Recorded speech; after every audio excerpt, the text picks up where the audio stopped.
ਸਤਿ ਸ਼੍ਰੀ ਅਕਾਲ ਜੀ। ਸਤਿ ਸ਼੍ਰੀ ਅਕਾਲ ਮੀਤਾ ਜੀ, ਸਤਿ ਸ਼੍ਰੀ ਅਕਾਲ। ਸਤਿ ਸ਼੍ਰੀ ਅਕਾਲ ਜੀ। ਪੰਜਾਬੀ ਸਾਂਝ ਦੇ ਸਾਰੇ ਦਰਸ਼ਕਾਂ ਦਾ ਔਰ ਸਮਸਤ ਸੰਸਾਰ ਦੇ ਸਾਰੇ ਪੰਜਾਬੀਆਂ ਦਾ ਮੈਂ ਬਹੁਤ ਪਿਆਰ ਭਰੀ ਸਤਿ ਸ਼੍ਰੀ ਅਕਾਲ ਨਾਲ ਸਵਾਗਤ ਕਰਦੀ ਹਾਂ। ਅੱਜ ਮੈਂ ਜਿਸ ਸ਼ਖਸੀਅਤ ਨਾਲ ਤੁਹਾਡੀ ਮੁਲਾਕਾਤ ਕਰਾਉਣ ਜਾ ਰਹੀ ਹਾਂ, ਉਹਨਾਂ ਦੀਆਂ ਕੁਛ ਲਿਖੀਆਂ ਹੋਈਆਂ ਲਾਈਨਾਂ ਦੇ ਨਾਲ ਮੈਂ ਸ਼ੁਰੂਆਤ ਕਰਦੀ ਹਾਂ ਪ੍ਰੋਗਰਾਮ ਦੀ। ਹਾਂਜੀ। ਮੈਂ ਅੱਜ ਐਵੇਂ ਹੀ ਆਪਣੇ ਦਾਜ ਦਾ ਸੰਦੂਕ ਖੋਲ ਬੈਠੀ ਹਾਂ। ਮਿਕਨਾਤੀਸੀ ਸੁਪਨੇ, ਮੁਹੱਬਤ ਦੀ ਨਗੰਦਾ ਨਾਲ, ਮੁਹੱਬਤ ਦੇ ਰੰਗਾਂ ਨਾਲ ਨਗੰਦ। ਹਾਂਜੀ, ਇਸ ਸੰਦੂਕ ਵਿੱਚ ਮੈਂ ਰੱਖੇ ਸਨ। ਕਿਆ ਬਾਤ ਹੈ। ਦੇਖੋ, ਇਹ ਜਿਹੜੀਆਂ ਇੰਨੀਆਂ ਖੂਬਸੂਰਤ ਪੰਕਤੀਆਂ ਨੇ, ਇੰਨੇ ਖੂਬਸੂਰਤ ਅਲਫਾਜ਼, ਇੰਨੇ ਮੁਹੱਬਤ ਤੇ ਭਰੇ ਹੋਏ ਅਲਫਾਜ਼ ਨੇ, ਮੇਰੇ ਮੂੰਹ ਤੋਂ ਇੰਨੇ ਅੱਛੇ ਨਹੀਂ ਲੱਗ ਰਹੇ ਜਿੰਨੇ ਇਹਨਾਂ ਸ਼ਖਸੀਅਤ ਦੇ ਮੂੰਹ ਤੋਂ ਅੱਛੇ ਲੱਗ ਰਹੇ ਨੇ।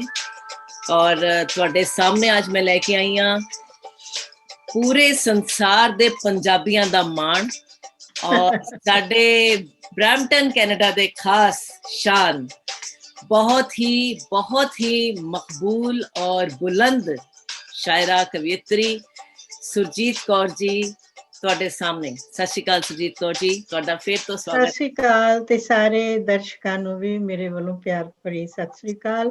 ਤੁਸੀਂ ਤੁਹਾਡੇ ਇੰਨਾ ਮਾਣ ਦੇਣ ਲਈ ਮੈਂ ਬਹੁਤ ਛੋਟਾ ਜਿਹਾ ਇੱਕ ਇਨਸਾਨ ਆ, ਉਹਦੇ ਲਈ ਬਹੁਤ ਬਹੁਤ ਸ਼ੁਕਰੀਆ। ਥੈਂਕ ਯੂ ਜੀ। ਨਹੀਂ, ਤੁਸੀਂ ਛੋਟਾ ਇਨਸਾਨ, ਚਲੋ ਤੁਸੀਂ ਆਪਣੇ ਹਿਊਮਿਲਿਟੀ 'ਚ ਕਹਿ ਰਹੇ ਹੋ, ਯੂ ਆਰ ਬੀਇੰਗ ਮੋਡੈਸਟ।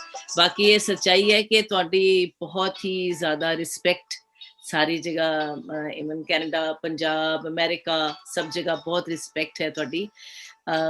ਇਸ ਤੋਂ ਕਿਉਂਕਿ ਲੋਕ ਬੜੇ ਚੰਗੇ ਨੇ, ਇਸ ਕਰਕੇ ਲੋਕ ਅੱਛੇ ਹੈ। ਖੈਰ, ਮੈਂ ਇਸ ਗੱਲ ਨਾਲ ਮੈਂ ਹਮੇਸ਼ਾ ਐਗਰੀ ਕਰਦੀ ਹਾਂ ਕਿ ਲੋਕ ਬਹੁਤ ਅੱਛੇ ਹੁੰਦੇ ਨੇ, ਕਿਉਂਕਿ ਮੈਂ, ਜਿਵੇਂ ਤੁਹਾਨੂੰ ਪਤਾ ਹੀ ਹੈ, ਤੁਸੀਂ ਔਰ ਮੈਂ ਇੱਕੋ ਹੀ ਸੋਚ ਦੇ ਮਾਲਿਕ ਹਾਂ ਕਿ ਜੋ ਅਸੀਂ ਸੋਚਦੇ ਹਾਂ ਉਸ ਤਰ੍ਹਾਂ ਦੇ ਲੋਕ ਹੀ ਸਾਡੇ ਕੋਲ ਆਉਂਦੇ ਰਹਿੰਦੇ ਨੇ ਔਰ ਉਸ ਤਰ੍ਹਾਂ ਦੇ ਅਸੀਂ ਬੰਦੇ ਜਾਂਦੇ ਹਾਂ। ਖੈਰ, ਉਹ ਗੱਲਾਂ ਨਹੀਂ ਕਰਾਂਗੇ ਅੱਜ ਅਸੀਂ, ਕਿਉਂਕਿ ਅਸੀਂ ਇੱਕ ਮਹਿਫਿਲ ਦੀ ਸਜਾਣੀ ਹੈ ਪੰਜਾਬੀ ਨੂੰ ਪਿਆਰ ਕਰਨ ਵਾਲੇ ਪਿਆਰੇ ਪਿਆਰੇ ਦਰਸ਼ਕਾਂ ਵਾਸਤੇ। ਤੇ ਸਭ ਤੋਂ ਪਹਿਲੇ ਤਾਂ ਮੈਨੂੰ ਤੁਸੀਂ ਥੋੜਾ ਜਿਹਾ ਆਪਣਾ ਬੈਕਗਰਾਉਂਡ ਦੱਸੋ, ਕਿੱਥੋਂ ਤੁਸੀਂ ਬਿਲੋਂਗ ਕਰਦੇ ਹੋ, ਔਰ ਐਸੀ ਵਿੱਚ ਹੀ ਤੁਸੀਂ ਮੈਨੂੰ ਇਹ ਦੱਸ ਦੇਣਾ ਕਿ ਤੁਸੀਂ ਲਿਖਣਾ ਕਦੋਂ ਤੋਂ ਔਰ ਕਿਵੇਂ ਸ਼ੁਰੂ ਕੀਤਾ, ਕਿਉਂਕਿ ਇਹ ਬੜੀ ਐਕਸਾਈਟਿੰਗ ਗੱਲ ਹੁੰਦੀ ਹੈ। ਹਾਂਜੀ ਹਾਂਜੀ, ਮੀਤਾ ਜੀ, ਮੇਰਾ ਜਨਮ ਦਿੱਲੀ ਹੋਇਆ ਸੀ।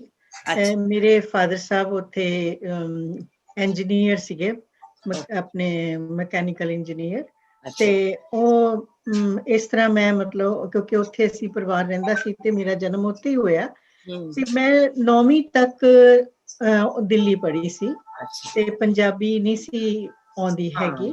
ਜਦੋਂ ਅਸੀਂ ਫਿਰ, ਹਾਂਜੀ, ਮੇਰੇ ਫਾਦਰ ਸਾਹਿਬ 72 ਦੇ ਵਿੱਚ ਉਹਨਾਂ ਨੂੰ ਰਿਟਾਇਰਮੈਂਟ ਮਿਲ ਗਈ ਤੇ ਹਾਂਜੀ, ਤੇ ਉਹ ਤੋਂ ਬਾਅਦ ਅਸੀਂ ਪਿੰਡ ਆ ਗਏ, ਆਪਣੇ ਪਿੰਡ ਜਿਹੜਾ ਸਾਡਾ ਜੱਦੀ ਪਿੰਡ ਹੈ ਡਰੋਲੀ ਖੁਰਦ, ਉੱਥੇ ਆ ਗਏ। ਤੇ ਉੱਥੇ ਆ ਕੇ ਫਿਰ ਮੈਂ ਪੰਜਾਬੀ ਸਿੱਖੀ ਤੇ ਸਾਡੇ ਨਾਲੇ ਜਲੰਧਰ ਮੈਂ ਆਪਣੀ ਹਾਇਰ ਸੈਕੰਡਰੀ ਕੀਤੀ ਸੀ ਤੇ ਉਸ ਤੋਂ ਬਾਅਦ ਅਸੀਂ ਪਿੰਡ ਆ ਗਏ। ਪਿੰਡ ਆ ਕੇ ਫਿਰ ਸਾਡੇ ਪਿੰਡ ਕਾਲਜ ਖੁੱਲ ਗਿਆ ਤੇ ਉਹ ਜਿਹੜਾ ਪਿੰਡੂ ਸਾਡਾ ਕਾਲਜ ਸੀ, ਉਹਨਾਂ ਦਿਨਾਂ ਦੇ ਵਿੱਚ ਨਾ ਸਾਰੇ ਪਿੰਡਾਂ 'ਚ ਰੂਰਲ ਕਾਲਜਿਸ ਖੁੱਲੇ ਸੀ। ਤੇ ਹਾਂਜੀ, ਤੇ ਮੈਂ ਕਿਉਂਕਿ ਉੱਥੇ ਸਾਇੰਸ ਰੱਖੀ ਹੋਈ ਸੀ ਤੇ ਮੇਰਾ ਕੋਈ ਵਿਚਾਰ ਨਹੀਂ ਸੀ ਪਿੰਡ ਦੇ ਕਾਲਜ 'ਚ ਪੜ੍ਹਨ ਨੂੰ, ਪਰ ਸਾਰੇ ਪਤਵੰਤਿਆਂ ਨੇ ਇਹ ਕਿਹਾ ਵੀ ਜੇ ਤੁਸੀਂ ਲੋਕ ਜਿਹੜੇ, ਕਿਉਂਕਿ ਕਾਲਜਿਸ 'ਚ ਕੁੜੀਆਂ ਪੜ੍ਹਾਉਣੀਆਂ ਭੇਜਦੇ ਨਹੀਂ ਸੀ, ਵੀ ਤੁਸੀਂ ਲੋਕ ਜਿਹੜੇ ਪੜ੍ਹੇ ਲਿਖੇ, ਜੇ ਤੁਸੀਂ ਨਹੀਂ ਭੇਜੋਗੇ ਤਾਂ ਮਤਲਬ ਇਹ ਕਿਸ ਤਰ੍ਹਾਂ ਆਏਗਾ। ਔਰ ਮੈਂ ਆਪਣੀ ਕਲਾਸ ਦੇ ਵਿੱਚ ਇਕੱਲੀ ਲੜਕੀ ਸੀ ਜਿਹਨੇ BA ਕੀਤੀ ਸੀਗੀ। ਹਾਂਜੀ ਹਾਂਜੀ, ਮੇਰੇ ਨਾਲ ਸਾਰੇ ਲੜਕੇ ਸੀਗੇ ਤੇ ਮੈਂ BA ਆਨਰਸ ਉੱਥੋਂ ਕੀਤੀ। ਔਰ ਤੁਹਾਨੂੰ ਜਾਣ ਕੇ ਖੁਸ਼ੀ ਹੋਵੇਗੀ ਕਿ ਮੈਂ ਜਿਹੜੀ ਕਿ ਪੰਜਾਬੀ ਸਿੱਖੀ ਜਾ ਕੇ, ਮਤਲਬ ਪ੍ਰੈਪ ਦੇ ਵਿੱਚ, ਮੈਂ ਯੂਨੀਵਰਸਿਟੀ ਦੇ ਵਿੱਚੋਂ BA ਆਨਰਸ ਦੇ ਵਿੱਚੋਂ ਸੈਕਿੰਡ ਆਈ ਸੀਗੀ, ਮਤਲਬ। ਔਰ ਮੇਰੀ ਫੋਟੋ ਉਹਨਾਂ ਦਿਨਾਂ ਦੇ ਵਿੱਚ ਅਖਬਾਰ ਦੇ ਵਿੱਚ ਛਪੀ, ਜਿਹੜੀ ਕਿ ਮੇਰੇ ਲਈ ਬਹੁਤ ਐਕਸਾਈਟਮੈਂਟ ਵਾਲੀ ਗੱਲ ਸੀ। ਤੇ ਫਿਰ ਉੱਥੋਂ ਮੈਨੂੰ DAV ਕਾਲਜ ਜਲੰਧਰ ਤੋਂ ਸੱਦਾ ਆ ਗਿਆ ਕਿ ਅਸੀਂ ਤੁਹਾਡੀ ਫੀਸ ਮਾਫ ਕਰਾਂਗੇ ਤੁਹਾਨੂੰ ਇਹ ਪਰਕਸ ਦੇਵਾਂਗੇ ਤੇ ਤੁਸੀਂ ਸਾਡੇ ਕਾਲਜ ਆ ਜਾਓ। ਤੇ ਫਿਰ ਮੈਂ MA DAV ਕਾਲਜ ਜਲੰਧਰ ਤੋਂ ਕੀਤੀ ਸੀ। ਉਸ ਤੋਂ ਬਾਅਦ ਮੈਂ MPhil ਕੀਤੀ ਗੁਰੂ ਨਾਨਕ ਯੂਨੀਵਰਸਿਟੀ ਤੋਂ। ਤੇ ਕਿਸ ਤਰ੍ਹਾਂ ਮੇਰਾ ਸਫ਼ਰ ਸ਼ੁਰੂ ਹੋਇਆ, ਮੈਨੂੰ ਜਦੋਂ ਮੈਂ ਪਿੰਡ ਆ ਕੇ ਜਦੋਂ ਕਾਲਜ ਦੇ ਵਿੱਚ ਲੱਗੀ, ਮੈਨੂੰ ਸਾਹਿਤ ਦਾ ਕੁਝ ਨਹੀਂ ਸੀ ਪਤਾ ਹੁੰਦਾ। ਲੇਕਿਨ ਜਦੋਂ ਪੰਜਾਬੀ ਮੈਂ ਪੜ੍ਹਨ ਲੱਗੀ, ਸਾਡੇ ਪ੍ਰੋਫੈਸਰ ਸੀ ਡਾਕਟਰ ਆਤਮਜੀਤ ਸਿੰਘ, ਉਹ ਜਿਸ ਤਰ੍ਹਾਂ ਉਹ ਪੜ੍ਹਾਉਂਦੇ ਸੀ, ਮੈਨੂੰ ਪੰਜਾਬੀ ਬਹੁਤ ਚੰਗੀ ਲੱਗੀ। ਮੈਂ ਉਦੋਂ ਹੀ ਇਹ ਨਿਸ਼ਚੈ ਕਰ ਲਿਆ, ਖਾਸ ਕਰਕੇ ਕਵਿਤਾ ਜਿਹੜੀ ਪੋਇਟਰੀ ਮੈਨੂੰ ਬਹੁਤ ਅੱਛੀ ਲੱਗੀ।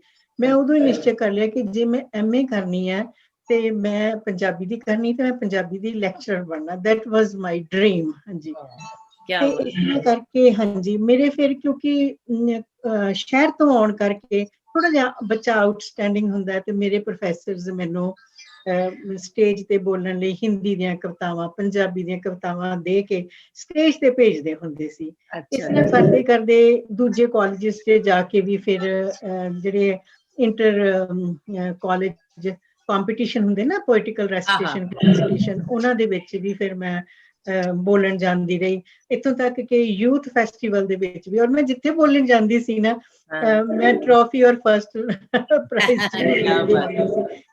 ਉਦੋਂ ਦੀ ਜਾਨੀ ਹੈ ਫਿਰ ਇਸ ਤਰ੍ਹਾਂ ਕਰਕੇ ਇੱਕ ਲਗਨ ਲੱਗ ਗਈ ਕਵਿਤਾ ਲਿਖਣ ਦੀ। ਫਿਰ ਮੈਂ ਜਦੋਂ DAV ਕਾਲਜ ਗਈ, ਥੋੜਾ ਇਹ ਆ ਵੀ ਜਦੋਂ ਤੁਸੀਂ ਇਕੱਲੇ ਹੋ ਜਾਂਦੇ ਆ ਉੱਥੇ ਹੋਸਟਲ 'ਚ ਰਹਿੰਦੇ ਆ, ਪਰ ਥੋੜੀਆਂ ਜਿਹੀਆਂ ਭਾਵਨਾਵਾਂ ਨਾਲੇ ਜਿਉਂ ਤੁਹਾਨੂੰ ਤੁਹਾਡਾ ਬਚਪਨ ਖਤਮ ਹੁੰਦਾ ਹੈ, ਕਈ ਕੁਛ ਹੁੰਦਾ, ਤੇ ਉੱਥੇ ਫਿਰ ਕਵਿਤਾ ਹਰ ਇੱਕ ਕਾਪੀ ਦੇ ਪਿੱਛੇ ਕਵਿਤਾਵਾਂ ਲਿਖਣੀਆਂ ਸ਼ੁਰੂ ਕੀਤੀਆਂ।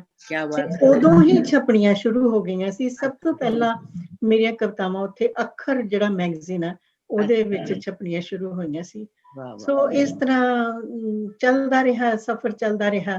ਤੇ ਪਰ ਲੇਕਿਨ ਕਿਤਾਬ ਮੈਂ 2005 ਦੇ ਵਿੱਚ ਆ ਕੇ ਛਪਾਈ ਸੀ। ਮੈਨੂੰ ਕੋਈ ਮੇਰੇ ਕਾਹਲੀ ਨਹੀਂ ਸੀ, ਉਹ ਵੀ ਕਹਿਣ ਕਹਾਣ ਤੇ ਮੈਂ ਕਿਤਾਬ ਛਪਾ ਦਿੱਤੀ, ਪਹਿਲੀ ਸ਼ਿਕਸਤ ਰੰਗ। ਇਸ ਤਰ੍ਹਾਂ ਮੇਰਾ ਸਫ਼ਰ ਸ਼ੁਰੂ ਹੋਇਆ ਸੀ। ਮਤਲਬ ਗੱਲਾਂ ਤੇ ਹੋਰ ਵੀ ਨੇ, ਮਤਲਬ ਮੋਟੀ ਇਸ ਤਰ੍ਹਾਂ ਹੀ ਇੰਨਾ ਹੀ ਗੱਲ ਹੈ। ਹਾਂਜੀ, ਐਕਚੁਅਲੀ ਟਾਈਮ ਵੀ ਥੋੜਾ ਹੀ ਹੁੰਦਾ ਨਾ ਸਾਡੇ ਕੋਲ, ਅਸੀਂ ਸ਼ਾਰਟ ਐਂਡ ਕ੍ਰਿਸਪ ਵੀ ਰੱਖਣ ਦੀ। ਇਹਦੇ 'ਚ ਤੁਸੀਂ ਕੱਟ ਲੈਣਾ ਜੋ ਕੱਟਣਾ ਹੋਏਗਾ, ਕੋਈ ਗੱਲ ਨਹੀਂ, ਅਸੀਂ ਪੂਰਾ ਰੱਖਾਂਗੇ ਜੀ। ਕੱਟਣਾ ਕਿਉਂ ਹੈ?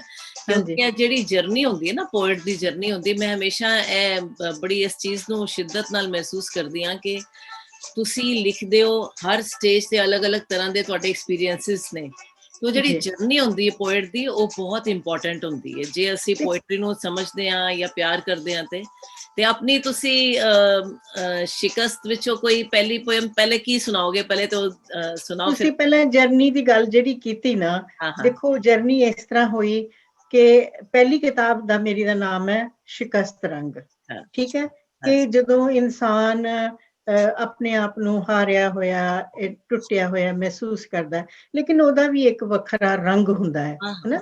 ਉਹ ਵੀ ਹਾਂਜੀ, ਉਹ ਵੀ ਐਕਸਪੀਰੀਅੰਸ ਹੈ ਨਾ ਤੁਹਾਡਾ। ਤੇ ਦੂਸਰੀ ਮੇਰੀ ਕਿਤਾਬ ਜਿਹੜੀ ਹੈ ਸਖੀ, ਜਿਹਦੇ ਵਿੱਚ ਕਿ ਰੂਹਾਨੀਅਤ ਦਾ ਰੰਗ ਭਰਿਆ।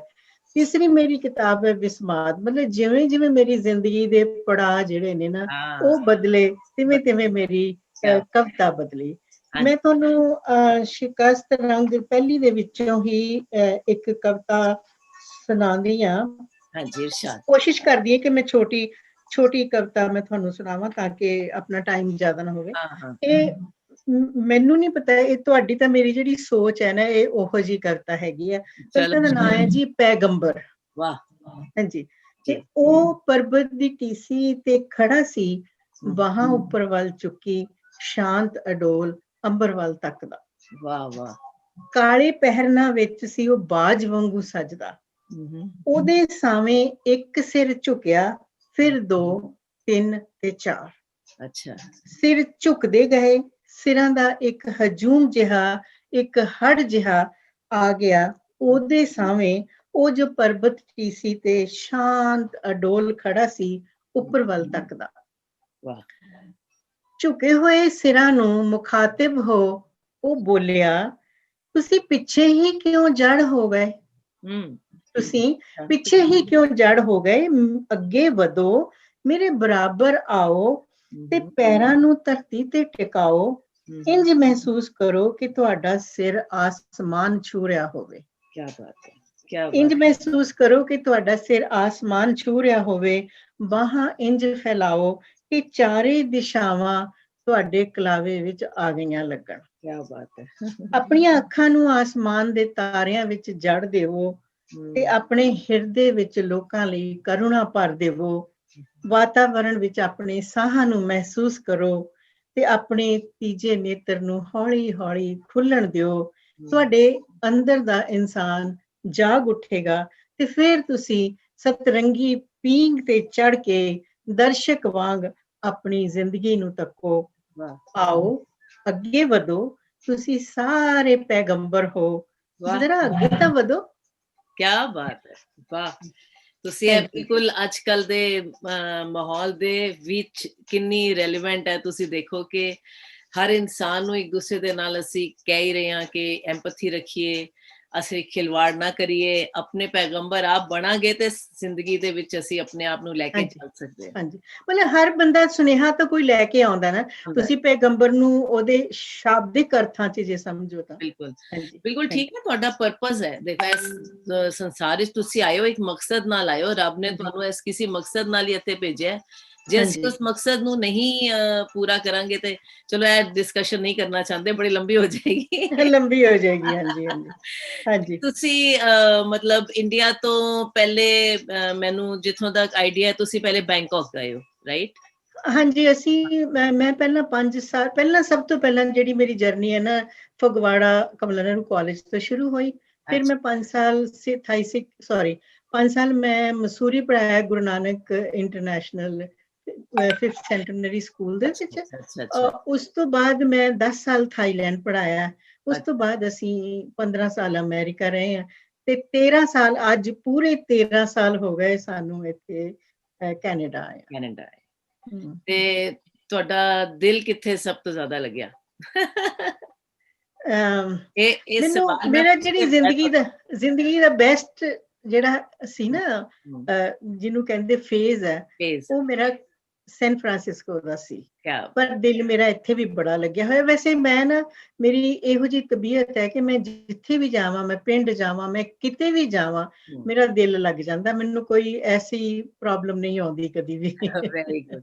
ਮੈਂ ਨਾ ਤੁਹਾਨੂੰ ਇਹੀ ਕਹਿਣ ਲੱਗੀ ਸੀ, ਮੈਂ ਸਵਾਲ ਤੁਹਾਨੂੰ ਪੁੱਛ ਤੇ ਲਿਆ, ਪਰ ਇਹ ਮੈਨੂੰ ਆਪ ਨੂੰ ਬੜਾ ਬੇਮਾਨੀ ਲੱਗਦਾ ਹੈ ਸਵਾਲ। ਮੈਂ ਹਮੇਸ਼ਾ ਕਹਿੰਦੀ ਹੁੰਦੀ ਹਾਂ ਕਿ ਦਿਲ ਨਾ ਲੱਗਣ ਦਾ ਤੇ ਕੀ ਮਤਲਬ ਹੈ? ਮਤਲਬ ਹੀ ਨਹੀਂ ਕੋਈ। ਹਾਂਜੀ, ਔਰ ਖਾਸ ਤੌਰ ਤੇ ਜੋ ਸਿਰਜਣ ਕਰਦਾ ਹੈ ਇਨਸਾਨ, ਜਿਹੜਾ ਕ੍ਰੀਏਸ਼ਨ ਨਾਲ ਜੁੜਿਆ ਹੋਇਆ, ਲਿਖਣ ਨਾਲ ਜੁੜਿਆ, ਪੜ੍ਹਨ ਨਾਲ ਜੁੜਿਆ, ਉਹਦੇ ਵਾਸਤੇ ਤੇ ਹਰ ਜਗ੍ਹਾ ਹੀ ਦਿਲ ਲੱਗਣਾ ਬੜਾ ਆਸਾਨ ਹੈ, ਮੈਂ ਸਮਝਦੀ। ਹਾਂਜੀ ਹਾਂਜੀ। ਤੇ ਤੁਸੀਂ ਹੁਣ ਤੱਕ ਕਿੰਨੀਆਂ ਤੁਹਾਡੀਆਂ ਕਿਤਾਬਾਂ ਆ ਚੁੱਕੀਆਂ? ਕਵਿਤਾ ਦੀਆਂ 3 ਆ ਚੁੱਕੀਆਂ ਨੇ। ਇੱਕ ਮੇਰੀ ਕਹਾਣੀਆਂ ਦੀ ਕਿਤਾਬ ਆਈ ਹੈ, ਪਾਰਲੇ ਫੁੱਲ, ਤੇ ਇੱਕ ਮੈਂ ਕ੍ਰਿਟਿਸਿਜ਼ਮ ਦੀ ਤੇ ਕਿਤਾਬ ਹੁਣੇ ਲਿਖੀ ਹੈਗੀ ਹੈ, ਪ੍ਰਵਾਸੀ ਪੰਜਾਬੀ ਸਾਹਿਤ, ਸ਼ਬਦ ਅਤੇ ਸੰਵਾਦ। ਸੋ ਇੱਕ ਕਿਤਾਬ ਅਸੀਂ ਕੂੰਜਾਂ ਨਾਂ ਦੀ ਇੱਕ ਕਿਤਾਬ ਅਸੀਂ ਐਡਿਟ ਕੀਤੀ ਸੀ, ਜਿਹਦੇ ਵਿੱਚ ਕੈਨੇਡਾ ਦੀਆਂ 57 ਕਵਿਤਰੀਆਂ ਜਿਹੜੀਆਂ, ਅਸੀਂ ਉਹਨਾਂ ਦੀ ਕਵਿਤਾ ਨੂੰ ਸ਼ਾਮਿਲ ਕੀਤਾ ਸੀ। Very nice. ਆਪਣੇ ਸਾਥੀਆਂ ਨੂੰ ਵੀ ਨਾਲ ਪ੍ਰਮੋਟ ਕਰਨਾ, ਉਹਨਾਂ ਨੂੰ ਨਾਲ ਲੈ ਕੇ ਚੱਲਣਾ, ਬਹੁਤ ਅੱਛੀ, ਮੈਨੂੰ ਲੱਗਦਾ ਹੈ ਕਿ ਬਹੁਤ ਅੱਛੀ ਇੱਕ ਸੋਚ ਹੈਗੀ ਹੈ। ਤੇ ਅੱਗੇ ਕਿਹੜੇ ਪ੍ਰੋਜੈਕਟਸ ਨੇ ਤੁਹਾਡੇ? ਪਰ ਉਸ ਤੋਂ ਪਹਿਲੇ ਇੱਕ ਕਵਿਤਾ ਹੋ ਜਾਏ, ਫਿਰ ਅਗਲੇ ਪ੍ਰੋਜੈਕਟਸ ਦੀ ਗੱਲ ਕਰਦੇ ਹਾਂ। ਹੋਰ ਅੱਛਾ, ਠੀਕ ਹੈ ਜੀ। ਹੇ ਸਖੀ ਦੇ ਵਿੱਚੋਂ ਸੈਕਿੰਡ ਕਿਤਾਬ ਹੈ ਨਾ, ਉਹ ਜਦੋਂ ਮਤਲਬ ਉਹ ਸਾਰੀ ਜਰਨੀ ਤੋਂ ਬਾਅਦ ਤੁਸੀਂ ਕਿੱਥੇ ਪਹੁੰਚਦੇ ਹੋ, ਉਹ ਮਤਲਬ ਮੈਂ ਕਿੱਥੇ ਪਹੁੰਚੀ ਹਾਂ, ਮੇਰੀ ਉਹ ਕਿਤਾਬ, ਉਹ ਮੇਰੀ ਕਵਿਤਾ ਹੈਗੀ ਹੈ ਕਿ ਮੇਰੀ ਸੋਚ ਦਾ ਅਗਲੇਰਾ ਯੁੱਗ ਹੈ ਇਹ, ਜਿੱਥੇ ਮੈਂ ਆਣ ਪਹੁੰਚੀ ਹਾਂ। ਮੈਂ ਰਿਪੀਟ ਇਸ ਲਈ ਨਹੀਂ ਕਰਦੀ ਕਿ ਟਾਈਮ ਬਚਾ ਰਹੀ ਹਾਂ। ਮੇਰੀ ਸੋਚ ਦਾ ਅਗਲੇਰਾ ਯੁੱਗ ਹੈ ਇਹ, ਜਿੱਥੇ ਮੈਂ ਆਣ ਪਹੁੰਚੀ ਹਾਂ। ਸਦੀਵੀ ਸੱਚ ਨੇ ਮੇਰੇ ਦੁਆਰੇ ਤੇ ਇੰਜ ਦਸਤਕ ਦਿੱਤੀ ਹੈ ਕਿ ਮੇਰੇ ਅੰਦਰੋਂ ਮੈਂ ਗਵਾਚ ਗਈ ਹਾਂ। ਵਾਹ ਵਾਹ। ਚਾਨਣ ਦੀ ਕੋਈ ਰੇਸ਼ਮ ਹਨੇਰੀਆਂ ਗੁਫਾਵਾਂ ਨੂੰ ਚੀਰ, ਮੇਰੇ ਮਸਤਕ ਇੰਜ ਆਣ ਢੁੱਕੀ ਹੈ ਕਿ ਮਨ ਅੰਬਰ ਹੋ ਗਿਆ। ਕਿਆ ਬਾਤ। ਤੇ ਅੰਤःਕਰਨ ਵਿੱਚ ਸ਼ਹਿਨਾਈ ਗੂੰਜ ਉੱਠੀ ਹੈ। ਖੇੜਾ ਹੀ ਖੇੜਾ ਹੈ ਤੇ ਮੇਰੀ ਚੇਤਨਾ ਚਾਨਣ ਦੀਆਂ ਪੰਜੇਬਾਂ ਪਾ ਬਰੇਤਿਆਂ 'ਚ ਨੱਚ ਰਹੀ ਹੈ, ਬਰੇਤਿਆਂ 'ਚ ਨੱਚ ਰਹੀ ਹੈ। ਬਹੁਤ ਖੂਬ, ਬਹੁਤ ਖੂਬਸੂਰਤ।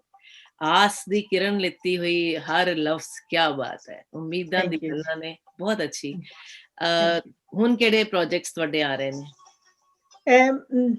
ਇੱਕ ਤਾਂ ਮੇਰੀ ਵਾਰਤਕ ਅੱਛਾ ਪ੍ਰੋਜ਼, ਹਾਂਜੀ, ਅੱਛਾ। ਕਾਫੀ ਸਾਰੇ ਮੇਰੇ ਆਰਟੀਕਲ ਜਿਹੜੇ ਅਖਬਾਰਾਂ ਦੇ ਵਿੱਚ, ਮੈਗਜ਼ੀਨਸ ਦੇ ਵਿੱਚ ਛਪਦੇ ਰਹਿੰਦੇ ਨੇ, ਉਹ ਕਾਫੀ ਸਾਰੇ ਇਕੱਠੇ ਹੋਏ ਮੇਰੇ ਕੰਪਿਊਟਰ ਦੇ ਵਿੱਚ, ਤੇ ਉਹਨਾਂ ਨੂੰ ਮੈਂ ਅੱਜ ਕੱਲ ਥੋੜਾ ਐਡਿਟ ਕਰਕੇ ਇੱਕ ਕੰਪਾਈਲ ਕਰ, ਕਿਤਾਬ ਛਪਾ ਰਹੀ ਹਾਂ। ਤੇ ਵੈਰੀ ਤੁਸੀਂ ਦੇਖਿਆ ਹੋਣਾ ਕਿ ਮੈਂ ਬਹੁਤ ਸਾਰੀ ਟ੍ਰਾਂਸਲੇਸ਼ਨ ਵੀ ਕਰਦੀ ਹਾਂ ਇੰਗਲਿਸ਼ ਪੋਇਟਰੀ ਦੀ। ਹੁਣੇ ਮੈਂ ਵਾਲਟ ਵਿਟਮਨ ਦੀ ਕੀਤੀ, ਜਿਹੜੀ ਰਾਗ ਦੇ ਵਿੱਚ ਛਪੀ ਹੈ, ਹਾਂਜੀ, ਤੇ ਉਹਦੀ ਜਿਹੜੀ ਸੀ ਆਪਣੀ ਲੀਵਸ ਆਫ ਗ੍ਰਾਸ, ਹਨਾ, ਬੜੀ ਪਿਆਰੀ ਪੋਇਟਰੀ ਹੈ। ਤੇ ਉਹ ਵੀ ਮੈਂ ਪਹਿਲਾਂ ਮਾਇਆ ਐਂਜਲੋ ਦੀ ਵੀ ਕੀਤੀ ਹੋਈ ਹੈ, ਐਲਿਸ ਵਾਕਰ ਦੀ ਵੀ ਕੀਤੀ ਹੋਈ ਹੈ। ਮੈਂ ਕਾਫੀ ਸਾਰੀ ਪੋਇਟਰੀ ਜਿਹੜੀ ਹੈ ਨਾ ਇੰਗਲਿਸ਼, ਉਹਨੂੰ ਪੰਜਾਬੀ ਚ ਉਹ ਵੀ ਕਿਸੇ ਵੇਲੇ ਛਪਾਵਾਂਗੀ ਮੈਂ ਕਿਤਾਬ, ਉਹ ਵੀ, ਹਾਂਜੀ। ਤੇ ਇੱਕ ਕਿਤਾਬ ਜਿਹੜਾ ਤੁਸੀਂ ਗੱਲ ਕੀਤੀ ਸੀ ਕਿ ਦੂਜਿਆਂ ਲਈ ਵੀ ਕੁਝ ਕਰਨਾ ਚਾਹੀਦਾ ਹੈ, ਮੈਂ ਸਿਰਫ ਕਹਿੰਦੀ ਨਹੀਂ, ਮੈਂ ਕਰਦੀ, ਕਰਨ ਦੀ ਕੋਸ਼ਿਸ਼ ਵੀ ਕਰਦੀ ਹਾਂ। ਕਿ ਮੈਂ ਇਹ ਸੋਚਦੀ ਹਾਂ ਕਿ ਜਿਹੜੀ ਸਾਡੇ ਇੰਡੀਆ ਦੇ ਜਿਹੜੇ ਆਲੋਚਕ ਨੇ ਨਾ, ਉਹ ਸਿਰਫ ਕੁਝ ਇੱਕ ਨਾਵਾਂ ਤੱਕ ਮਹਦੂਦ ਰਹਿ ਜਾਂਦੇ ਨੇ। ਸਾਡੇ ਕੋਲ ਇੱਥੇ ਬਹੁਤ ਸਾਰੇ ਬੜੇ ਅੱਛੇ ਕਵੀ ਹੈਗੇ ਨੇ, ਹਾਂਜੀ, ਮੈਂ ਉਹਨਾਂ ਦੀ ਪੋਇਟਰੀ ਤੇ ਇੰਡੀਆ ਤੋਂ, ਇੱਥੋਂ ਕੁਝ ਇੱਕ ਆਰਟੀਕਲ ਲਿਖਾ ਕੇ ਤੇ ਮੈਂ ਉਹਨੂੰ ਇੱਕ ਬੁੱਕ ਐਡਿਟ ਕਰਨਾ ਚਾਹੁੰਦੀ ਹਾਂ, ਤਾਂ ਕਿ ਜਿਹੜੇ ਨਵੇਂ ਸਟੂਡੈਂਟਸ ਨੇ, ਜਿਹੜੇ ਪ੍ਰਵਾਸੀ ਸਾਹਿਤ ਤੇ ਰਿਸਰਚ ਕਰ ਰਹੇ ਹੈ, ਉਹਨਾਂ ਨੂੰ ਪਤਾ ਲੱਗੇ ਕਿ ਇੱਥੇ ਕਿਹੋ ਜਿਹਾ ਸਾਹਿਤ ਰਚਿਆ ਜਾ ਰਿਹਾ ਹੈਗਾ। ਸੋ ਇਹ ਮੇਰਾ ਪ੍ਰੋਜੈਕਟ ਹੈ। ਬਹੁਤ ਬਹੁਤ ਅੱਛਾ ਤੁਸੀਂ ਇਹ ਜਿਹੜਾ ਪ੍ਰੋਜੈਕਟ ਲਿਆ, ਕਿਉਂਕਿ ਮੈਂ ਸਮਝਦੀ ਹਾਂ ਕਿ ਜੋ ਪ੍ਰਵਾਸੀ ਸਾਹਿਤ ਦੇ ਵਿੱਚ ਕੰਮ ਹੋ ਰਿਹਾ ਹੈ ਪੰਜਾਬੀ ਜ਼ਬਾਨ ਦੇ ਉੱਤੇ, ਔਰ ਪੰਜਾਬੀ ਨੂੰ ਇੱਕ ਜ਼ਿੰਦਾ ਰੱਖਣ ਲਈ, ਕਿਉਂਕਿ ਸਾਨੂੰ ਪਤਾ ਹੈ ਕਿ ਜੋ ਜਿੱਧਰ ਦੀ ਨੇਟਿਵ ਲੈਂਗੁਏਜ ਹੈ, ਉੱਥੇ ਤੇ ਹਰ ਸਟੇਟ ਤੋਂ ਪੰਜਾਬੀ ਨੂੰ ਹਟਾਉਂਦੇ ਚਲੇ ਜਾ ਰਹੇ ਨੇ, ਔਰ ਬੜਾ ਤਕਲੀਫ ਵੀ ਹੋ ਰਹੀ ਹੈ। ਪਰ ਚਲੋ, ਕਿਉਂਕਿ ਬਾਹਰ ਬਹੁਤ ਪੰਜਾਬੀ ਨੇ ਔਰ ਬੜੇ ਡਟੇ ਹੋਏ ਨੇ ਆਪਣੀ ਜ਼ਬਾਨ ਨੂੰ, ਆਪਣੀ ਮਾਂ ਬੋਲੀ ਨੂੰ ਐਨ ਪੁਖਤਾ ਰੱਖਣ ਲਈ ਔਰ ਹੋਰ ਅੱਗੇ ਵਧਾਉਣ ਲਈ। ਬਹੁਤ ਅੱਛਾ ਤੁਹਾਡਾ ਸਟੈਪ ਹੈ, ਬਹੁਤ ਅੱਛਾ ਪ੍ਰੋਜੈਕਟ ਹੈ। ਸਾਮਇਕ ਵਿਸ਼ਿਆਂ ਤੇ ਵੀ ਤੁਸੀਂ ਲਿਖਦੇ ਹੋ ਕੁਝ, ਜਿਵੇਂ ਅੱਜ ਪ੍ਰੋਬਲਮਸ ਨੇ, ਜਿਹੜੀਆਂ ਮਤਲਬ ਅਜੋਕੀਆਂ ਪ੍ਰੋਬਲਮਸ ਹੈ ਨਾ, ਹਾਂਜੀ ਹਾਂਜੀ ਹਾਂਜੀ, ਉਹ ਆਰਟੀਕਲਸ ਮੈਂ ਉਹਦੇ ਤੇ ਲਿਖੇ। ਜਿਵੇਂ ਹੁਣੀ ਮੈਂ ਆਰਟੀਕਲ ਇੱਕ ਭੇਜ ਕੇ ਹਟੀ ਹਾਂ ਔਰਤਾਂ ਤੇ, ਕਿਉਂਕਿ ਔਰਤਾਂ ਤੇ ਕਿੰਨੀ ਮਾੜੀ ਹਾਲਤ ਹੈ ਨਾ ਆਪਣੇ, ਜਿਵੇਂ ਵੀ ਸਭ ਨੂੰ ਪਤਾ, ਮੈਂ ਰਿਪੀਟ ਨਹੀਂ ਕਰਨਾ ਚਾਹੁੰਦੀ। ਉਹ ਕਿ ਮੈਂ ਔਰਤ ਦੀ ਸ਼ਕਤੀ, ਉਹਦੇ ਕੋਲ ਕਿੰਨੀ ਸ਼ਕਤੀ ਹੈ, ਮੈਂ ਉਹਦੇ ਤੇ ਮਤਲਬ ਪੋਜ਼ਿਟਿਵ ਉਹਦਾ ਆਰਟੀਕਲ ਲਿਖਿਆ। ਦੂਸਰਾ ਆਰਟੀਕਲ ਹੁਣੀ ਮੈਂ ਅਖਬਾਰ ਨੂੰ ਭੇਜ ਕੇ ਹਟੀ ਹਾਂ ਕਿ ਤਿਉਹਾਰ ਨੇ ਜਿਹੜੇ, ਉਹਨਾਂ ਨੂੰ ਕਿਵੇਂ ਮਨਾਓ ਤੁਸੀਂ, ਮਤਲਬ ਉਹਨਾਂ ਨੂੰ ਜਿਹੜੀ ਅੱਤ ਹੈ ਜਿਹੜੀ ਉਹ ਚੰਗੀ ਨਹੀਂ, ਮੈਂ ਲਿਖਦੀ ਰਹਿੰਦੀ। ਹਾਂਜੀ, ਵੈਰੀ ਨਾਈਸ, ਵੈਰੀ ਨਾਈਸ, ਬਹੁਤ ਅੱਛੀ ਗੱਲ ਹੈ। ਤੇ ਇੱਕ ਮੈਂ ਤੁਹਾਡੀ ਕਵਿਤਾ ਫਰਮਾਇਸ਼ ਮੈਂ ਕਰ ਰਹੀ ਹਾਂ ਕਿ ਤੁਸੀਂ ਆਪਣੇ ਬੇਟੇ ਦੇ ਬਾਰੇ ਬੜੇ ਪਿਆਰੇ ਮਿੱਠੇ ਅਲਫਾਜ਼ ਲਿਖੇ ਸੀਗੇ। ਉਹ ਮੇਰੀ ਇੱਕ ਰਿਕੁਐਸਟ ਹੈ, ਤੁਸੀਂ ਜ਼ਰੂਰ ਸਾਡੇ ਦਰਸ਼ਕਾਂ ਨਾਲ ਸਾਂਝੀ ਕਰੋ। ਹਾਂਜੀ ਹਾਂਜੀ, ਉਹ ਮੇਰੀ ਤੀਸਰੀ ਕਿਤਾਬ ਦੇ ਵਿੱਚੋਂ ਹੈਗੀ ਜੀ, ਉਹਦੀ ਆਖਰੀ ਕਵਿਤਾ ਹੈ। ਕਿਤਾਬ ਦਾ ਨਾਮ ਵੀ ਵਿਸਮਾਦ ਹੈ ਤੇ ਕਵਿਤਾ ਦਾ ਨਾਮ ਵੀ ਵਿਸਮਾਦ ਹੈ ਜੀ। ਸੜਕਾਂ ਤੇ ਚਾਨਣ ਬਿਖਰਿਆ, ਫਤਿਹ ਕਾਰ ਚਲਾ ਰਿਹਾ ਹੈ। ਫਤਿਹ ਮੇਰੇ ਬੇਟੇ ਦਾ ਨਾਮ ਹੈ ਜੀ। ਸੜਕਾਂ ਤੇ ਚਾਨਣ ਬਿਖਰਿਆ, ਫਤਿਹ ਕਾਰ ਚਲਾ ਰਿਹਾ ਹੈ। ਪੈਸੰਜਰ ਸੀਟ ਤੇ ਬੈਠੀ ਮੈਂ ਉੜੀ ਜਾ ਰਹੀ ਹਾਂ ਆਸਮਾਨ ਵੱਲ, ਤੱਕਦੀ ਹਾਂ ਉਸ ਵੱਲ, ਭਰ ਗਈ ਹਾਂ ਹੁਲਾਸ ਨਾਲ। ਹਵਾ ਸਰਸਰਾਉਂਦੀ ਹੈ, ਉਹ ਪੁੱਛਦਾ ਹੈ, ਮਾਂ ਸੀਟ ਬੈਲਟ ਲਗਾਈ? ਮੈਂ ਮੁਸਕਰਾਉਂਦੀ ਹਾਂ। ਰੇਅਰ ਵਿਊ ਮਿਰਰ ਵਿੱਚੋਂ ਤੱਕਦੀ ਹਾਂ, 23 ਵਰ੍ਹੇ ਲੰਮੀ ਯਾਦਾਂ ਦੀ ਇੱਕ ਸੜਕ ਤੁਰ ਪਈ ਹੈ ਮੇਰੇ ਨਾਲ।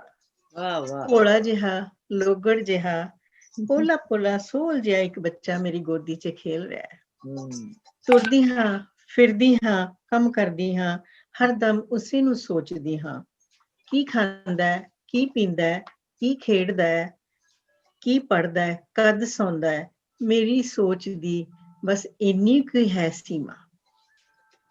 ਪਤਾ ਹੀ ਨਹੀਂ ਲੱਗਿਆ ਕਦੋਂ ਮੇਰੀ ਗੋਦੀ 'ਚੋਂ ਉੱਠ ਕਾਰ ਦੇ ਸਟੀਅਰਿੰਗ ਤੇ ਆ ਬੈਠਾ ਹੈ ਤੇ ਮੈਨੂੰ ਸਵਾਲ ਕਰਨ ਲੱਗਾ, ਪਤਾ ਹੀ ਨਹੀਂ ਲੱਗਿਆ ਕਦੋਂ ਮੇਰੀ ਗੋਦੀ 'ਚੋਂ ਉੱਠ ਕਾਰ ਦੇ ਸਟੀਅਰਿੰਗ ਤੇ ਆ ਬੈਠਾ ਹੈ ਤੇ ਮੈਨੂੰ ਸਵਾਲ ਕਰਨ ਲੱਗਾ। ਉਹ ਮੈਨੂੰ ਪੁੱਛਦਾ ਹੈ, ਮਾਂ ਅੱਜ ਕੀ ਖਾਧਾ, ਕੀ ਪੀਤਾ, ਕੀ ਪੜ੍ਹਿਆ, ਕੀ ਲਿਖਿਆ, ਕਿੰਨੀ ਸੈਰ ਕੀਤੀ, ਕਿੰਨਾ ਆਰਾਮ ਕੀਤਾ?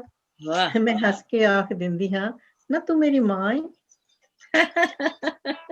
ਸ਼ੀਸ਼ੇ ਤੇ ਇੱਕ ਤਰੇਲ ਤੁਪਕਾ ਡਿੱਗਦਾ ਹੈ, ਟੱਪ। ਮੇਰਾ ਧਿਆਨ ਟੁੱਟਦਾ ਹੈ। ਅੱਜ ਉਹ ਮੈਨੂੰ 에ਅਰਪੋਰਟ ਛੱਡਣ ਆਇਆ ਹੈ। ਮੇਰਾ ਪਾਸਪੋਰਟ ਫੜ ਕੇ ਮੈਨੂੰ ਚੈੱਕ ਆਊਟ ਕਰਾ ਰਿਹਾ ਹੈ। ਮੈਂ ਅਣਜਾਣ ਬਣੀ ਪਰ ਮਾਣ ਨਾਲ ਭਰੀ ਉਸਦੇ ਪਿੱਛੇ ਪਿੱਛੇ ਤੁਰੀ ਜਾ ਰਹੀ ਹਾਂ। ਉਹ ਮੈਨੂੰ ਦੱਸਦਾ ਹੈ, ਬਸ ਹੁਣ ਆ ਬੋਰਡਿੰਗ ਕਾਰਡ ਹੀ ਹੱਥ 'ਚ ਰੱਖਿਓ, ਆ ਪਾਸਪੋਰਟ, ਆ ID ਪਰਸ ਵਿੱਚ ਰੱਖ ਲਿਓ। ਫਿਰ ਆਖਦਾ ਹੈ, ਚਲੋ ਹੁਣ ਮੈਨੂੰ ਘੁੱਟ ਕੇ ਹੱਗੀ ਦਿਓ ਤੇ ਇਸ ਰੈਂਪ ਤੋਂ ਲੰਘ 5 ਨੰਬਰ ਗੇਟ ਤੇ ਚਲੇ ਜਾਇਓ, ਘਬਰਾਉਣਾ ਨਹੀਂ ਬਿਲਕੁਲ, ਓਕੇ। ਮੈਂ ਆਪਣੇ ਲਾਡਲੀ ਨੂੰ ਕਲਾਵੇ 'ਚ ਲੈ ਮੁਸਕਰਾਉਂਦੀ ਹੋਈ ਆਖਦੀ ਹਾਂ, ਚੰਗਾ ਮੇਰੀ ਮਾਂ, ਤੇ ਤੁਰਨ ਲੱਗਦੀ ਹਾਂ ਰੈਂਪ ਤੇ। ਵਾਹ ਮੇਰੇ ਪੈਰਾਂ ਹੇਠ ਜਿਵੇਂ ਰੈੱਡ ਕਾਰਪੇਟ ਵਿਛ ਗਿਆ ਹੈ ਤੇ ਮੈਂ ਵਿਸਮਾਦ ਨਾਲ ਭਰੀ ਉਸ ਤੇ ਤੁਰੀ ਜਾ ਰਹੀ ਹਾਂ, ਤੁਰੀ ਜਾ ਰਹੀ ਹਾਂ। क्या बात है, ਇੰਨੀ ਮਿੱਠੀ ਇੰਨੀ ਪਿਆਰ ਭਰੀ। ਮੇਰੀ ਹੁਣ ਵੀ ਅੱਖਾਂ ਇੱਕਦਮ ਭਰ ਆਈਆਂ, ਇੰਨੀ ਮੁਹੱਬਤਾਂ ਭਰੀ, ਬਹੁਤ ਹੀ ਦੁਲਾਰ ਔਰ ਪਿਆਰ। ਵਾਕਈ ਸਹੀ ਗੱਲ ਹੈ ਕਿ ਅਸੀਂ ਇਹਨਾਂ ਨੂੰ ਵੱਡਾ ਕਰਦੇ ਹਾਂ, ਇਹ ਕਦੋਂ ਸਾਡੀਆਂ ਮੰਮੀਆਂ ਬਣ ਜਾਂਦੇ ਨੇ, ਪਾਪਾ ਬਣ ਜਾਂਦੇ ਨੇ, ਪਤਾ ਹੀ ਨਹੀਂ ਲੱਗਦਾ। ਬਿਲਕੁਲ ਬਿਲकुल ਔਰ ਬੜਾ ਮਾਣ ਮਹਿਸੂਸ ਹੁੰਦਾ ਹੈ, ਔਰ ਬੜੀ ਉਹਦੀ ਅਸੀਂ ਹਮੇਸ਼ਾ ਸ਼ੁਕਰਾਨਾ ਹੀ ਕਰਦੇ ਰਹੀਏ। ਸ਼ੁਕਰ ਅੱਜ ਕਰਦੇ ਹਾਂ, ਵੈਸੇ ਸੱਚੀ ਵੀ ਗੱਲ। ਥੈਂਕਸਗਿਵਿੰਗ ਡੇ ਹੈ ਹਾਂ ਸਾਡੇ ਹਾਂਜੀ ਕੈਨੇਡਾ ਬਿਲਕੁਲ। ਵਿੱਚ, ਤੇ ਉਹਦੀਆਂ ਰਹਿਮਤਾਂ ਦਾ ਬਹੁਤ ਸ਼ੁਕਰ ਹੈ, ਸੱਚੀ ਗੱਲ ਹੈ। ਔਰ ਕੈਨੇਡਾ ਨੇ ਜੋ ਸਾਨੂੰ ਦਿੱਤਾ ਉਹਦਾ ਵੀ ਬਹੁਤ ਸ਼ੁਕਰ ਹੈ। ਸਹੀ ਗੱਲ, ਬਹੁਤ ਸਹੀ ਗੱਲ ਹੈ। ਮੈਂ ਤੇ ਹਮੇਸ਼ਾ ਕਹਿੰਦੀ ਹਾਂ, this is a land of opportunities ਔਰ we must always take benefit of that. ਤੇ ਖੈਰ ਚਲੋ, ਤੁਸੀਂ ਮੈਨੂੰ ਹੁਣ ਲਾਸਟ ਵਿੱਚ, ਅਸੀਂ ਹੁਣ ਕਿਉਂਕਿ ਐਂਡ ਦਾ ਟਾਈਮ ਆ ਰਿਹਾ, ਕੁਝ ਕਹਿਣਾ ਚਾਹੋਗੇ, ਕੁਝ ਸੁਣਾਉਣਾ ਚਾਹੋਗੇ, ਜਾਂ ਕੁਝ ਕੀ ਕਹਿਣਾ ਚਾਹੁੰਦੇ ਹੋ? ਤੁਹਾਡੇ ਦਿਲ ਦੀ ਗੱਲ ਦੱਸੋ। ਹਾਂਜੀ, ਮੈਂ ਸਾਰੇ ਲੋਕ ਹੀ ਅੱਜ ਕੱਲ੍ਹ ਨਾ ਬਹੁਤ ਪੜ੍ਹੇ ਹੋਏ ਨੇ, ਠੀਕ ਹੈ ਜੀ। ਉਹਨਾਂ ਨੂੰ ਬੜਾ ਗਿਆਨ ਹੈ ਕਿਉਂਕਿ ਸੋਸ਼ਲ ਮੀਡੀਆ ਇੰਨਾ ਐਕਟਿਵ ਹੈ। ਅੱਜ ਹਰ ਬੰਦਾ ਬਹੁਤ ਗਿਆਨ ਹੈਗਾ ਹੈ। ਲੇਕਿਨ ਇਹਦੇ ਨਾਲ ਜਿਹੜਾ ਸੋਸ਼ਲ ਮੀਡੀਆ ਇਹਨੇ ਥੋੜਾ ਜਿਹਾ ਸਾਹਿਤ ਦਾ ਘਾਣ ਵੀ ਕੀਤਾ ਹੈ। ਲੋਕੀ ਮਿਹਨਤ ਨਹੀਂ ਕਰਦੇ। ਮਿਹਨਤ ਕਰਨ ਤੋਂ ਬਿਨਾਂ ਹੀ ਜਿਹੜੀਆਂ ਵੀ ਕੁਛ ਵੀ ਝਰੀਟ ਦਿੰਦੇ ਨੇ ਤੇ ਉਹਨੂੰ ਕਵਿਤਾ ਸਮਝਣ ਲੱਗ ਜਾਂਦੇ ਨੇ। ਤੇ ਮੇਰਾ ਖਿਆਲ ਹੈ ਕਿ ਇਹਦੇ ਨਾਲ ਹੋਰ ਵੀ ਸਾਹਿਤ ਦੇ ਵਿੱਚ ਨਾ ਬਹੁਤ ਸਾਰਾ ਕੁਝ ਇਸ ਵੇਲੇ ਨਾ ਇਹੋ ਜਿਹਾ ਵਾਪਰ ਰਿਹਾ ਹੈ ਇਸ ਖੇਤਰ ਦੇ ਵਿੱਚ, ਜਿਹੜਾ ਕਿ ਕਈ ਵਾਰੀ ਦੁੱਖ ਦਿੰਦਾ ਹੈਗਾ ਹੈ। ਉਹ ਜਿਹੜੇ ਇਨਾਮ ਸ਼ਨਾਮ ਇਹ ਵੋ ਹਨਾ ਕਰਕੇ, ਤੇ ਮੇਰੇ ਖਿਆਲ ਹੈ ਕਿ ਸਾਨੂੰ ਜਿਹੜੇ ਸਾਹਿਤਕਾਰ ਨੇ ਉਹਨਾਂ ਨੂੰ ਇਹਨਾਂ ਗੱਲਾਂ ਚੋਂ ਨਿਕਲ ਕੇ ਸਿਰਫ ਮਿਹਨਤ ਕਰਕੇ ਪੰਜਾਬੀ ਜ਼ੁਬਾਨ ਲਈ ਹੀ ਕੰਮ ਕਰਨਾ ਚਾਹੀਦਾ ਹੈ। ਔਰ ਜਿਹੜੇ ਇੰਡੀਆ ਦੇ ਲੋਕ ਨੇ, ਜਿਹੜੇ ਮਤਲਬ ਕਿ ਖੁਦ ਪੰਜਾਬੀ ਸਾਹਿਤ ਨਾਲ ਜੁੜੇ ਹੋਏ ਨੇ, ਉਹਨਾਂ ਨੂੰ ਆਪਣੇ ਬੱਚਿਆਂ ਨੂੰ ਹਿੰਦੀ ਜਾਂ ਕੋਈ ਹੋਰ ਲੈਂਗੁਏਜ ਘਰ 'ਚ ਨਹੀਂ ਬੋਲਣ ਦੇਣੀ ਚਾਹੀਦੀ। ਲੈਂਗੁਏਜਸ ਜਿੰਨੀਆਂ ਮਰਜ਼ੀ ਆਉਣ, ਬਹੁਤ ਚੰਗੀ ਗੱਲ ਹੈ, ਲੈਂਗੁਏਜਸ ਆਉਣੀਆਂ ਚਾਹੀਦੀਆਂ ਨੇ, ਬੱਚੇ ਸਕੂਲ 'ਚ ਬੋਲਦੇ ਨੇ, ਬੋਲਣ। ਲੇਕਿਨ ਮੈਂ ਇਹ ਦੇਖਿਆ, ਇਹ ਵਰਤਾਰਾ ਹੈ ਇਸ ਵੇਲੇ ਕਿ ਘਰ ਦੇ ਵਿੱਚ ਆਪ ਵੀ ਪੇਰੈਂਟਸ ਜਿਹੜੇ ਕਿ ਪੰਜਾਬੀ ਦੇ ਮੁਦਈ ਨੇ, ਪੰਜਾਬੀ ਦੇ ਲੈਕਚਰਰ ਨੇ, ਪ੍ਰੋਫੈਸਰ ਨੇ, ਜਾਂ ਕੁਝ ਹੋਰ ਕਰਦੇ ਨੇ, ਉਹ ਆਪ ਵੀ ਬੱਚਿਆਂ ਨਾਲ ਹਿੰਦੀ ਬੋਲਦੇ ਨੇ। ਮੈਂ ਖੁਦ ਦੇਖਿਆ ਹੈਗਾ। ਸੋ ਮੈਨੂੰ ਚਾਹੇ ਕਿਸੇ ਨੂੰ ਗੁੱਸਾ ਲੱਗੇ, ਕੁਛ ਹੋਵੇ, ਲੇਕਿਨ ਮੈਨੂੰ ਬੜਾ ਦੁੱਖ ਲੱਗਦਾ ਇਸ ਗੱਲ ਦਾ ਕਿ ਅਸੀਂ ਆਪਣੇ ਬੱਚਿਆਂ ਨੂੰ ਇੱਥੇ ਰਹਿ ਕੇ ਵੀ ਪੰਜਾਬੀ ਸਿਖਾਈ ਹੈ, ਤੇ ਉੱਥੇ ਪੰਜਾਬ ਦੇ ਵਿੱਚੋਂ ਜੇ ਭਾਸ਼ਾ ਹੀ ਖਤਮ ਹੋ ਜਾਏਗੀ, ਸਾਡਾ ਕਲਚਰ ਹੀ ਖਤਮ ਹੋ ਜਾਏਗਾ, ਤੇ ਬਚੇਗਾ ਕੀ? ਸੋ ਅਸੀਂ ਆਓ ਰਲ ਕੇ ਸਾਰੇ ਜਣੇ ਆਪਣੇ ਭਾਸ਼ਾ ਨੂੰ ਤੇ ਆਪਣੇ ਕਲਚਰ ਨੂੰ, ਸੱਭਿਅਤਾ ਨੂੰ ਬਚਾ ਕੇ ਰੱਖੀਏ। ਬਿਲਕੁਲ ਠੀਕ ਕਿਹਾ, ਤੁਹਾਡੇ ਹਰ ਲਫ਼ਜ਼ ਜਿਹੜਾ ਬਿਲਕੁਲ ਸੱਚਾਈ ਨਾਲ ਔਰ ਇੱਕ ਇਮਾਨਦਾਰੀ ਨਾਲ ਭਰਿਆ ਹੋਇਆ ਹੈ। ਔਰ ਮੈਂ ਆਪ ਇਸ ਗੱਲ ਨੂੰ ਬਹੁਤ ਜ਼ਿਆਦਾ ਸ਼ਿੱਦਤ ਨਾਲ ਮਹਿਸੂਸ ਕਰਦੀ ਹਾਂ। ਲੁਧਿਆਣਾ, ਅੰਮ੍ਰਿਤਸਰ, ਜਲੰਧਰ, ਖਾਸ ਤੌਰ ਤੇ ਤੁਸੀਂ ਜਦੋਂ ਇਹਨਾਂ ਸ਼ਹਿਰਾਂ ਹੀ ਜਾਂਦੇ ਹੋ ਨਾ ਪੰਜਾਬ ਦੇ, ਤੇ ਜਦੋਂ ਘਰਾਂ 'ਚ ਬਿਲਕੁਲ ਬੋਲਦੇ ਹੀ ਨਹੀਂ, ਪੇਰੈਂਟਸ ਵੀ ਨਹੀਂ ਬੋਲਦੇ ਪੰਜਾਬੀ, ਬਹੁਤ ਦੁੱਖ ਲੱਗਦਾ ਹੈ ਕਿ ਇਹ ਲੱਗਦਾ ਕਿ, ਔਰ ਬਿਲਕੁਲ ਜਿਵੇਂ ਸੌਤੇਲਾ ਵਿਵਹਾਰ ਹੁੰਦਾ ਨਾ, ਉਸ ਤਰ੍ਹਾਂ ਦਾ ਕਰਦੇ ਨੇ, ਤੇ ਬਹੁਤ ਬਹੁਤ ਤਕਲੀਫ ਹੁੰਦੀ ਹੈ। ਮਤਲਬ ਕਿ ਆਪਣੀ ਜ਼ੁਬਾਨ ਨੂੰ ਬੋਲਣ ਵਾਸਤੇ ਲੋਕਾਂ ਨੂੰ ਉਹਨਾਂ ਨੂੰ ਕਹਿਣਾ ਪੈ ਰਿਹਾ ਕਿ ਤੁਸੀਂ ਆਪਣੀ ਜ਼ੁਬਾਨ ਵਿੱਚ ਬੋਲੋ। ਮਾਂ ਬੋਲੀ ਦਾ ਦੇਖੋ, ਹਾਂ ਕਿੰਨੇ ਹੈਰਾਨੀ ਦੀ ਗੱਲ ਹੁੰਦੀ ਹੈ, ਕਿੰਨੀ ਦੁੱਖ ਦੀ ਗੱਲ ਹੈ ਨਾ, ਬਿਲਕੁਲ। ਬੜੀ ਤੇ ਹੈਰਾਨੀ ਦੀ ਗੱਲ ਹੈ। ਨੈਚੁਰਲੀ ਬਿਲਕੁਲ ਤੁਹਾਡੀ ਜੋ ਤੁਸੀਂ ਮਹਿਸੂਸ ਕਰਦੇ ਹੋ, ਬਿਲਕੁਲ ਤੁਹਾਡੇ ਇਸ ਤੁਹਾਡੇ ਜਿਹੜੀਆਂ ਭਾਵਨਾਵਾਂ ਨੇ ਉਹਨਾਂ ਦਾ ਬਹੁਤ ਰਿਸਪੈਕਟ ਕਰਦੇ ਹੋ, ਉਹਨਾਂ ਦੀ ਆਦਰ ਕਰਦੇ, ਸਤਿਕਾਰ ਕਰਦੇ। ਬਹੁਤ ਬਹੁਤ ਸ਼ੁਕਰੀਆ।